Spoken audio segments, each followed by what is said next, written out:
दवा बाजार में नकली और सब स्टैंडर्ड दवाओं का जाल खत्म नहीं हो रहा है। इस साल जनवरी से अक्टूबर तक ड्रग रेगुलेटर CDSCO ने 618 दवाओं और फॉर्मुलेशंस को NSQ यानी कि नॉट ऑफ स्टैंडर्ड क्वालिटी करार दिया है, जबकि 19 दवाएं नकली मिली हैं। इन दवाओं में पेन किलर है, एंटी इन्फेक्शन है, डायबिटीज है, BP और कोलेस्ट्रॉल घटाने की दवाएं शामिल हैं। हैरानी की बात यह है कि ये दवाएं देश की जानी मानी कंपनियां बनाती हैं। हालांकि इन दवाओं की कंपनी को कहना है कि साहब ये हमारी दवा है ही नहीं, जबकि ब्रांड नेम उन्हीं का है। बट ये फिलहाल जांच का विषय है कि आगे इसके पीछे का पूरा मामला क्या है। लेकिन आज हम आपको ये बताने जा रहे हैं कि आप जो दवा खा रहे हैं कहीं वो नकली घोषित तो नहीं हो गई है। पहले ये रिपोर्ट देखिए। मैं लौट रहा हूं खास मेहमानों के साथ। मेरा नाम है दीपक डोभाल। आप देख रहे हैं आपकी खबर आपका फायदा।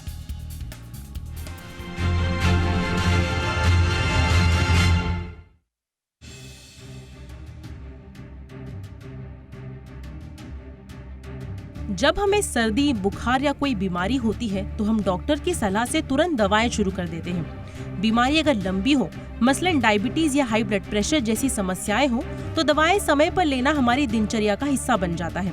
लेकिन क्या होगा अगर दवाएं ही खराब गुणवत्ता की निकले? ये सवाल आजकल रह रहकर सबको सता रहा है। देश की ड्रग रेगुलेटिंग संस्था यानी CDSCO और राज्य ड्रग अधिकारियों ने साल 2024 में जनवरी से अक्टूबर के बीच करीब 618 दवाओं और फॉर्मुलेशंस को नॉट ऑफ स्टैंडर्ड क्वालिटी बताया, जबकि 19 दवाएं नकली यानी स्प्यूरियस पाई गई हैं। खास बात यह है कि ये वो दवाएं हैं जो भारत जैसे डायबिटीज, हाइपरटेंशन और कोलेस्ट्रॉल से भरे मरीजों की जिंदगी का रोजमर्रा का हिस्सा बन चुकी हैं। 2024 में जिन दवाओं को खराब गुणवत्ता की यानी NSQ पाया गया, उनमें सबसे ज्यादा पेन किलर्स यानी दर्द निवारक, एंटी इन्फेक्टिव्स यानी संक्रमण विरोधी दवाएं और टाइप 2 डायबिटीज की दवाएं शामिल हैं।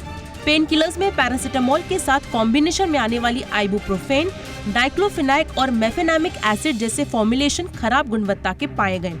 ये इसलिए खतरनाक है क्योंकि अनुमान बताते हैं कि अक्टूबर 2024 तक पेन किलर दवाएं भारतीय फार्मा बाजार में 7वें नंबर पर थीं, जिनकी सालाना बिक्री 15,179 करोड़ रुपए तक थी।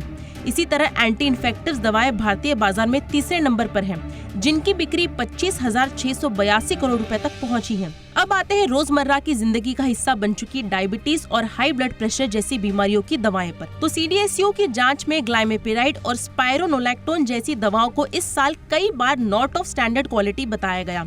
देश में ये बात इसलिए चिंता का विषय है क्योंकि भारत में डायबिटीज तेजी से बढ़ रही है और WHO की रिपोर्ट के अनुसार भारत में 7 करोड़ 70 लाख लोग टाइप 2 डायबिटीज से पीड़ित हैं। साथ ही 2 करोड़ 50 लाख लोग प्री डायबिटिक भी हैं।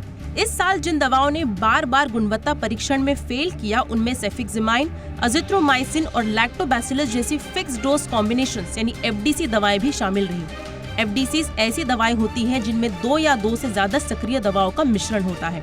एक बड़ी चिंता का आंकड़ा ये है कि CDSCO के अलर्ट में 19 ब्रांड्स की दवाएं नकली यानी स्प्यूरियस पाई गई, जिनमें एल्केम की मशहूर एंटीबायोटिक टैक्सिम O200, सन फार्मा की मशहूर कोलेस्ट्रॉल की दवा रोसुवास 10, टोरेंट फार्मा की मशहूर कैल्शियल सप्लीमेंट शेलकैल 500 और ग्लेनमार्क की मशहूर हाई ब्लड प्रेशर कंट्रोल करने वाली टेल्मा H जैसी लोकप्रिय दवाएं शामिल हैं। इस बार आम घरों में इस्तेमाल होने वाली एसिडिटी की दवा पैन DG की GI दवा को लगातार 3 महीने नकली यानी स्प्यूरियस कैटेगरी में रखा गया।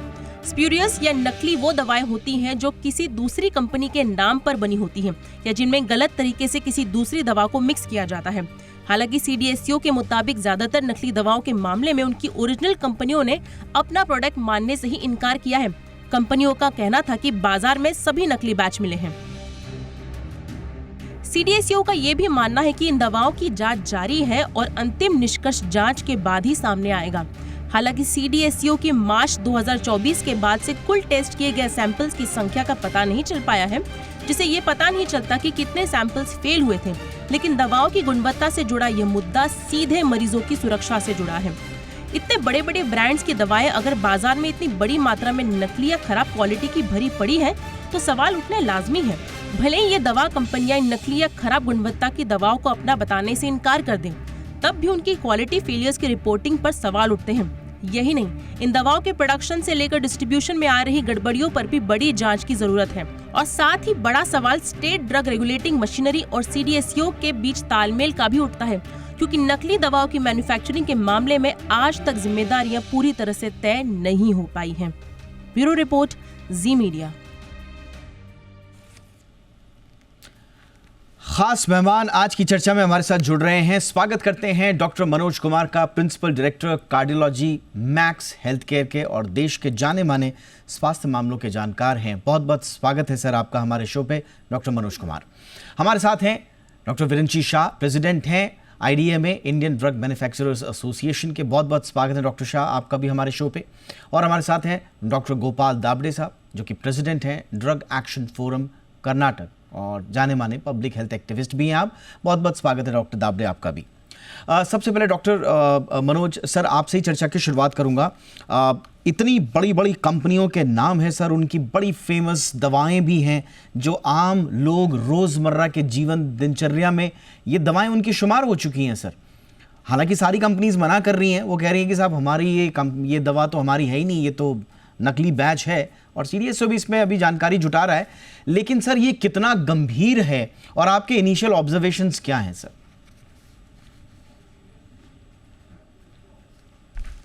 दीपक जी, आपने आज बहुत ही गंभीर विषय उठाया है और पिछले आप 2-3 महीने से ये चर्चा सुन रहे हैं कि CDSO, जो एक बहुत ही विश्वसनीय संस्थान है, उसने कई ड्रग्स को not of standard quality NSQ category में रखा है। यहाँ पे मैं आपके माध्यम से दर्शकों को बता दूं कि NSQ और स्पूरियस या फेक जो नकली दवाएं हैं, उन दोनों में फ़र्क है। जब हम नॉन स्टैंडर्ड क्वालिटी के बोलते हैं तो उसमें बहुत सारी बातें हो सकती हैं, लेवलिंग एरर से लेके उसमें डिजोल्यूशन या उसके कुछ सरफेस पे कुछ, मतलब बहुत सारी तकनीकी चीज़ें हैं। जैसे अगर हम कहते हैं कि 100 मिलीग्राम की एक टैबलेट है, अगर वो 95 या 105 से ऊपर नीचे है तो वो भी NSQ कैटेगरी में है। लेकिन जो नकली दवाएं हैं, जो स्पूरियस दवाएं हैं, वो दवा ही नहीं है। उसमें कुछ ऐसी चीज़ें हैं, उनकी जो इंग्रेडिएंट है, जैसे जो हम लोग बोलते हैं कि एक्टिव फार्मास्यूटिकल इंग्रेडिएंट API जिसको बोलते हैं, उसमें वो ड्रग ही नहीं है। किसी में खल्ली भरा हुआ है, किसी में चौक भरा हुआ है। तो ये एक बहुत ही गंभीर विषय है और ये 140 करोड़ भारतीयों से जुड़ा हुआ विषय है।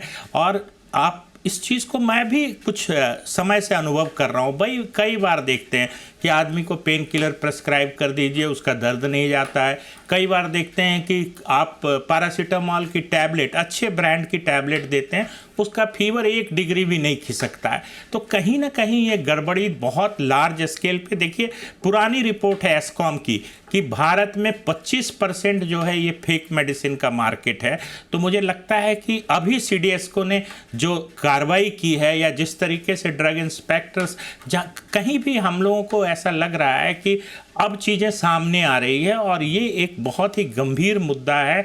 खास करके देखिए, हम मेडिकल फैटर्निटी वालों के लिए भी एक बहुत बड़ा ये एक कहिए कि आई ओपनिंग, एक डिस्कवरी कहिए या कहिए कि आई ओपनिंग है, क्योंकि हम जो चीज़ प्रेस्क्राइब करते हैं मेडिसिन्स लेने के बावजूद अगर पेशेंट्स के सिम्टम्स नहीं रिलीफ हो रहे हैं तो कहीं ना कहीं इसमें बहुत बड़ा योगदान इन नकली दवाइयों का है। और मुझे ऐसा लगता है कि ड्रग इंस्पेक्टर्स के नंबर बढ़ाए जाएं, किसी भी तरह से जो एक फार्मेको जो विजिलेंस है हमारे कंट्री में, उसको मजबूत किया जाए। देखिए, स्पूरियस ड्रग या नकली दवाओं के लिए तो बहुत ही कड़े सजा का प्रावधान होना चाहिए। साथ में जो ये NSQ भी है, जिसमें आपने नाम लिया, बहुत सारी जॉइंट फार्मास्यूटिकल कंपनी इंडिया की, उसमें अगर NSQ में ये चीज़ें आ रही हैं, जो कॉमन दवाइयाँ हैं, जो आप एसिडिटी के लिए खाते हैं, पेन के लिए खाते हैं, अभी कई सारे एंटीबायोटिक्स आए हैं इस दौर में। तो देखिए, ये तो मुझे लगता है कि ये बिल्कुल ही अनएक्सेप्टेबल बिहेवियर है, चाहे जिस लेवल पे हो रहा हो, चाहे मैन्युफैक्चरर के लेवल पे हो रहा है, चाहे डिस्ट्रीब्यूशन के लेवल पे हो रहा हो। ये बहुत ही गंभीर विषय है। Absolutely sir. बड़ी बड़ी कंपनियों के बनाए हुए उत्पाद, उनकी दवाएं या तो इस तरह की कैटेगरी में आई हैं जिनको हम नकली तो नहीं कहेंगे लेकिन सब स्टैंडर्ड क्वालिटी का ज़रूर कहेंगे, लेकिन 19 दवाएं ऐसी हैं जिनको स्प्यूरियस कैटेगरी में रखा गया है, जो नकली की कैटेगरी में है, और उनमें भी बड़ी बड़ी कंपनीज हैं। मैं थोड़ा सा ये समझना चाहूँगा डॉक्टर विरंची शाह, आप तो इस पूरे इकोसिस्टम को समझते हैं सर, पूरा डिस्ट्रीब्यूशन, प्रोडक्शन से लेकर डिस्ट्रीब्यूशन एंड देन आप लोगों के पास भी ये कहाँ, ये जो काउंटरफीट ड्रग्स हैं या सब स्टैंडर्ड ड्रग्स हैं, ये how are these drugs slipping through the cracks of regulatory oversight sir? कहाँ दिक्कत आ रही है? दीपक जी, पहले तो इस महत्व के विषय की चर्चा में मुझे शामिल करने के लिए आपका धन्यवाद। और आपके द्वारा आपके जितने भी दर्शक मित्र हैं उनको मैं एक चीज आश्वासित करना चाहता हूं कि इंडियन फार्मास्यूटिकल इंडस्ट्री है वो वर्ल्ड की थर्ड लार्जेस्ट है और दुनिया के 200 देशों में एसेंशियल मेडिसिन हम सप्लाई करते हैं, तो हम पे विश्वास रखिए। आपका जो प्रश्न है पहला जो है स्प्यूरियस मेडिसिन का आपका प्रश्न है कि वो कैसे ये हो रहा है, तो ये हमें समझना होगा कि स्प्यूरियस ड्रग्स जो है वो कोई लाइसेंस मैन्युफैक्चरर्स नहीं बनाते हैं। आप कितने भी जो केसेस हमने मार्केट में या हमारे ध्यान में आए और इन्वेस्टिगेशंस हुए हैं, कहीं ना कहीं कोई जगह पे कोई एंटी सोशल एलिमेंट्स होते हैं जो किसी प्रोडक्ट की डिमांड को कैप्चर करना चाहते हैं और वो अनलाइसेंस इलीगली कहीं पर बनाते हैं और सप्लाई चेन में डाल देते हैं। और ये इसमें न कोई टेक्निकल पीपल इन्वॉल्व होते हैं, ना इसका कोई टेस्टिंग होता है, ना इसके ऊपर कोई कंट्रोल होता है और वो सप्लाई चेन में घुस जाते हैं। तो ये ड्रग मैन्युफैक्चरर्स के लिए भी एक बहुत बड़ी चैलेंज है कि उनकी अपनी जो ब्रांड्स है उसका एक तो सेल कट रहा है, दूसरा जैसे डॉक्टर मनोज जी ने बताया कि जो प्रिस्क्राइबर ये ब्रांड्स पे प्रिस्क्राइब कर रहे हैं उन पे विश्वास रख के, और कहीं ना कहीं ऐसे लोग घुस के डॉक्टर्स का भी कॉन्फिडेंस कम कर रहे हैं। तो ये फार्मास्यूटिकल इंडस्ट्री के लिए भी चिंता का विषय है कि ये ऐसा लोग कैसे कर पा रहे हैं, एक लॉ एंड ऑर्डर इश्यू। तो इसके अंदर जो ध्यान में आया है, देश के कुछ जगहों पे रेड्स भी बहुत सारी जगह पे भी हो रही है और कहीं ऐसे सेंटर्स में कहीं पे भी ये लोग बना के सप्लाई चेन में डाल रहे हैं। सप्लाई चेन में क्यों जा रहा है उसका एक हमें ये एक और पहलू भी समझना होगा कि हम आज की डेट में जो सस्ती दवाएं, ज्यादा डिस्काउंट वगैरह हम लेना, जो पेशेंट्स लेना चाहते हैं, उसके अंदर कहीं ना कहीं ड्रग एक्ट में, ड्रग प्राइस कंट्रोल ऑर्डर में भी कोई सीलिंग है जहां तक ये डिस्काउंट दिया जा सकता है। तो आपको अगर कोई इरिजनेबल डिस्काउंट दे रहा हो या कोई इरिजनेबल फैसिलिटीज दे रहा हो तो आप समझिए कि इसमें कहीं ना कहीं जोर हो सकता है। और ऐसी जगहों पे इन जो मेडिसिन, जो नकली दवाइयां होती है, इनको मार्केट में आने का एक मौका मिल जाता है कि भाई आप एक इरिजनेबल प्राइसिंग पे आपको प्रोडक्ट मिल रही है, तो समझिए इसमें कहीं ना कहीं जोल होने की शक्यता है। तो ये ठीक है सर, मैं यस सर, मैं सर, मैं बिल्कुल आपके इनिशियल रिमार्क्स मैं समझ रहा हूँ और कुछ और सवाल अभी मेरे बाकी हैं, लेकिन मैं अभी डॉक्टर दाबड़े के पास जाऊँगा। डॉक्टर दाबड़े सर, ये मैन्युफैक्चरर्स का डिसएसोसिएट कर देना अपने आप से कि साहब ये तो हमारी दवा है ही नहीं, और बैक टू बैक जैसे मैंने कहा कि एक नहीं बल्कि कई बड़ी ये आपको बड़ा लूप होल किस पार्ट पे लग रहा है? ये हमारे सिस्टम का मॉनिटरिंग का फेलियर है, सीडीएसओ की मॉनिटरिंग का फेलियर है, या खुद जो मैन्युफैक्चरर्स हैं उनका भी जो समय समय पर अपनी ही दवाओं के क्वालिटी चेक्स को लेकर, अपनी ही दवाओं के मार्केट डिस्ट्रीब्यूशन में कहाँ पर खामियां हैं, कोई नकली बना तो नहीं रहा है, क्या उनकी तरफ से दिक्कत है? कहाँ दिक्कत आ रही है सर इसमें? क्योंकि अगर बिहार और कोलकाता के ड्रग इंस्पेक्टर इसको पकड़ रहे हैं और फिर रिपोर्ट कर रहे हैं, इसका मतलब ये है सर कि एक बड़े हिस्से में ये सारी नकली दवाइयां फैल चुकी हैं ऑलरेडी।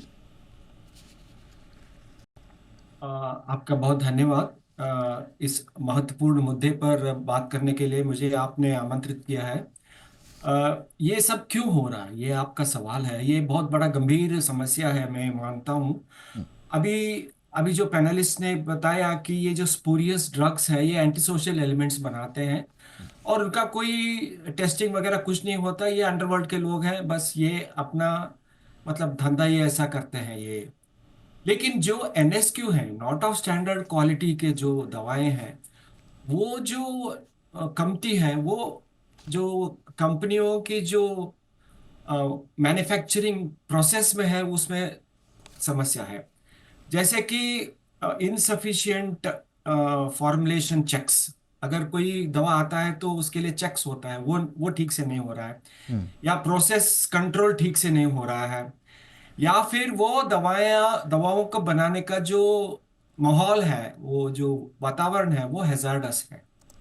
इसके लिए क्या है कि हमारा देश में एक इंडियन फार्माकोपिया है जो कि सरकार ने बनाया है। उसमें सारे गाइडलाइंस हैं कि ये दवाएं को कैसे कर, जैसे कि आप समझिए आपका कोई ड्रग इंडस्ट्री है तो आपका रॉ मटेरियल आता है, तो उसको, उस मटेरियल को कैसे देखना चाहिए, कैसे टेस्ट करना चाहिए, कैसे उनको प्रिजर्व करना चाहिए, ये सारे इंफॉर्मेशन उस फार्माकोपिया में है। अगर हम वो फॉलो करें, वो प्रोटोकॉल फॉलो करें, जी। दवा बनाने वाले के जो कंपनी है, जो कि इतने सारे एनएसक्यू है, वो अगर बंद होना है तो ये प्रोटोकॉल फॉलो करना है। ये हमारे जो राज्य के जो ड्रग रेगुलेटरी अथॉरिटी है, उनको ये देखना है कि ये हमारी जो कंपनियां हैं वो सब प्रोटोकॉल फॉलो कर रहे हैं कि नहीं। तो इन दो चीजों में अगर कोई गलती हो जाए तो आपके यहाँ, हमारे यहाँ एनएसक्यू आ जाते हैं।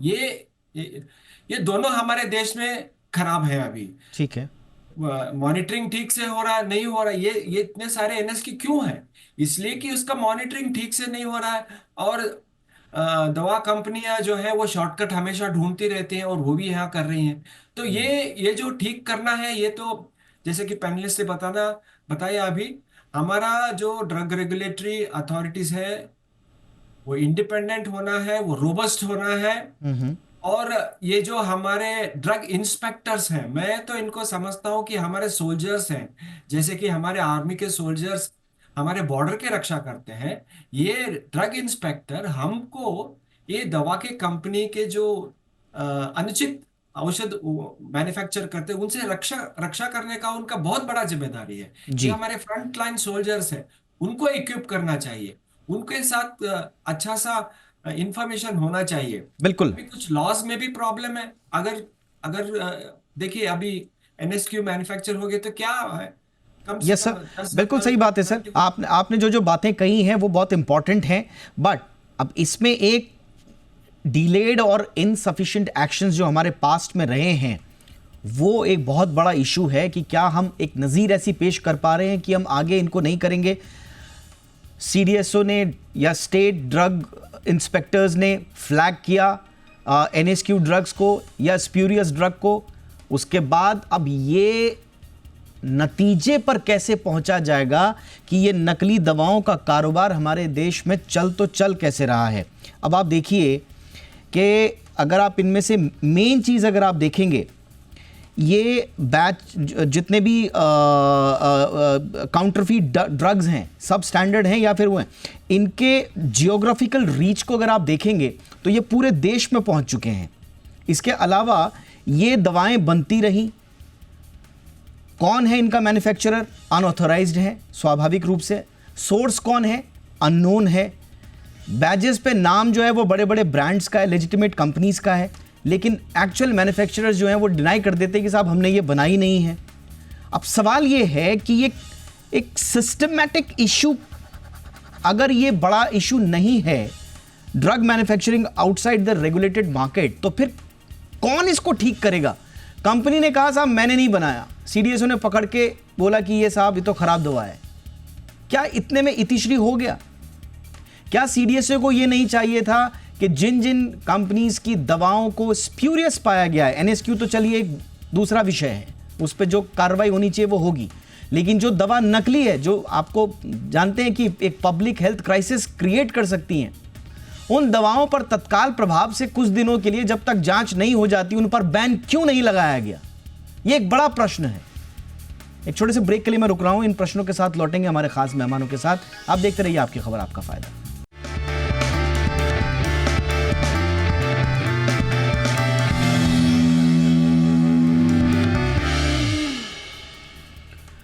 ब्रेक के बाद आपका स्वागत है। तो 2024 नकली दवाओं पर कड़ी कार्रवाई के रूप में याद तो किया जाएगा, लेकिन आज हम ये लेखा जोखा निकालने की कोशिश कर रहे हैं कि इस कार्रवाई के बाद हासिल पाया क्या।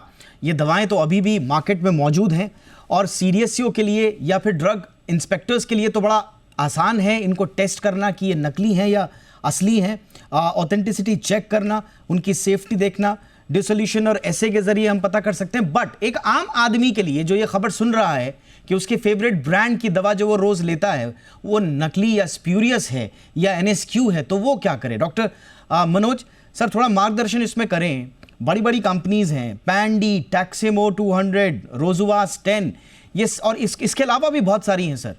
स्प्यूरियस या एनएसक्यू, प्रश्न ये नहीं है, प्रश्न ये है कि अगर कहीं पर रेड फ्लैग आया है तो तब तक ये मार्केट में जो दवा हैं जो मिल रही हैं अभी, हम कैसे विश्वास करें कि अब की बार जो मैं दवा लूंगा इसी ब्रांड की और इसी मॉलिक्यूल की, वो नकली नहीं होगी सर? क्या ये वापस नहीं हो जानी चाहिए जब तक जांच नहीं हो जाती?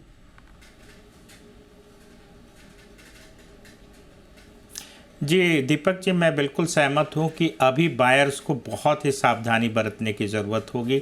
और ख़ास करके मैं कुछ अपने मरीजों को बताता हूँ सुझाव कि देखिए आप अपना कम से कम बोतल देखिए, अपने टैबलेट की स्ट्रिप देखिए, उस पर कहीं कोई स्पेलिंग मिस्टेक है। एक आजकल QR कोड होता है, अगर आप उसको स्कैन करेंगे तो उसमें मैन्युफैक्चरर की सारी चीज़ें डिटेल्स, उसकी कंपोजिशन आ जा सकती है। तो एक QR कोड देख के दवाइयाँ खरीदें। तीसरी इम्पॉर्टेंट चीज़ है कि आप दवा किसी भी विश्वसनीय आउटलेट से खरीदें। देखिए ये जो अभी बात चर्चा चल रही थी डिस्काउंट की और मार्जिन्स की, देखिए वो अलग चीज़ है।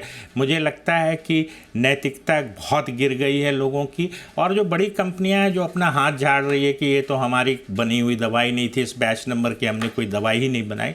हो सकता है वो सही हो, लेकिन क्या उनकी जवाबदेही नहीं थी जब उस तरह की दवाइयाँ उनकी ब्रांड के नाम से बाज़ार में बिक रही थी? तो उन्होंने क्या इसके लिए किया? उन्होंने भी कुछ नहीं किया।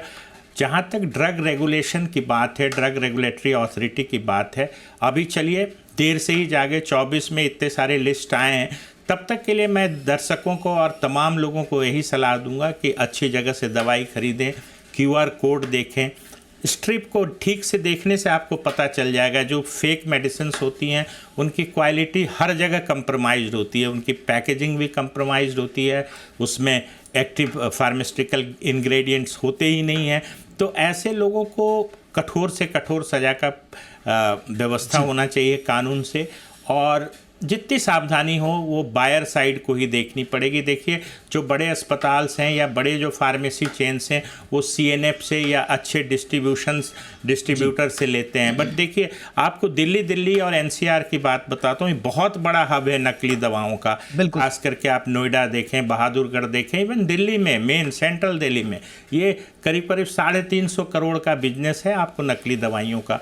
तो ये तो बहुत ही मुश्किल है, और मुझे तो सरकार से और तमाम ड्रग रेगुलेटरी एजेंसी से मैं यही विनती करूंगा, रिक्वेस्ट करूंगा कि इसको जिस सीरियसली उन्होंने 24 में इस तरह की चीज़ें की हैं इस पर कार्रवाई करें और लॉ का इम्प्लीमेंटेशन भी बहुत ही स्ट्रिक्टली करें। Absolutely sir. Doctor Viranchi Shah, manufacturers एक कम से कम जिम्मेदारी तो ले सकते हैं कि जितने भी इस तरह की जिस पे भी रेड फ्लैग आया है, मैं NSQ की बात नहीं कर रहा, मैं स्प्यूरियस की बात नहीं कर रहा हूँ, जहाँ जहाँ रेड फ्लैग आया है, क्या आप कम से कम उस अमुक प्रोडक्ट को, उस दवा को, उस जो पूरा बैच है, बैच से तो वो इनकार कर रहे हैं, लेकिन कम से कम जिस दौरान ये पाई गई है, कम से कम उस दौरान के बाकी बैचेस को रोक दिया जाए, क्योंकि अनऑथोराइज्ड प्रोडक्शन और डिस्ट्रीब्यूशन नेटवर्क हैं, ये बताता है।